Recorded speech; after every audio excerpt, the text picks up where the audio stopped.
Today I'm making these moist, soft, zesty lime ricotta cookies. And first, let me show you where I found the ricotta because I walked through all of Publix to find it, and I found it at the pasta section in the fridge next to the cheeses, which I was not expecting it to be there, but it was there. And luckily, the ricotta I got was not too wet, so I did not need to drain it. So, starting with 10 tablespoons of room temperatured water into this, I'm also adding half cup of sugar and a little bit of vanilla extract, about 1 teaspoon. I'm gonna mix this all together until it becomes like all in just one whole piece. Now I always underestimate the softness of my butter. You can see it wasn't completely soft, but it's okay. We're using the handless standing mixer. And onto this, I'm adding 1 egg. And sometimes you have to stop and scrape it. That's the only thing I don't like about these standing mixers. It's pretty easier when you do it with the hand whisker, but that takes a lot of work, a lot of muscle. So just mixing it up until it all comes together. It's already smelling really good. The vanilla extract and the butter, so nice. I'm gonna zest 1 lime in here with this like a zester. I love this. I think I use a zester at least twice a week. Just a whole lime as well as you can. I feel like lime skins are thinner than lemon skins. And don't forget to get the goodies from the inside because all the good stuff is hiding underneath there. So just with your finger, scrape it out as well as you can. And pro tip, wash it instantly because once it dries, it's going to be so hard to wash. Okay, now that's done, we can keep mixing. And I'm going to add 1.5 cup of flour. Here I have my flour and half teaspoon of baking powder into the flour and a pinch of salt.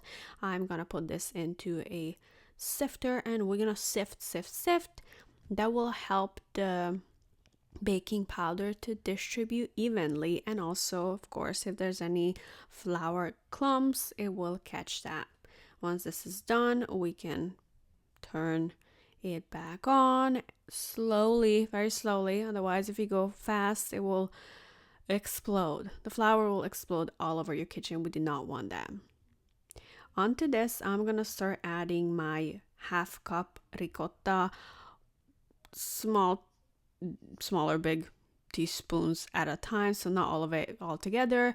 You could add all of it together, but it just didn't fit with the machine still on, so I added it by spoons.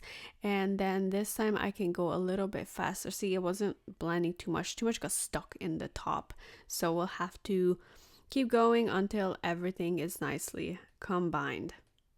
And we're getting close now. This is going to be very sticky dough, so it's not going to be like those really pretty round cookies. It's going to be like hands-free, a little bit messy, unshaped cookies because the dough is so sticky. I wet my fingers, just water. It helps to kind of shape it and flatten it a little bit. Also have like wet spoon on the back. Otherwise it's all gonna be sticking and it's just gonna be so messy. I'm preheating my oven to 320 and it's pretty low. We do not want to burn these cookies. It's gonna bake low and slow for about 12 minutes until you can kind of see the edges turning gold. It's gonna be very soft when it comes out, and your instant reaction will think that it's still raw. It's not. This is my second batch. On the inside it's very moist because there's cheese in it. It's not like almost like cream cheese.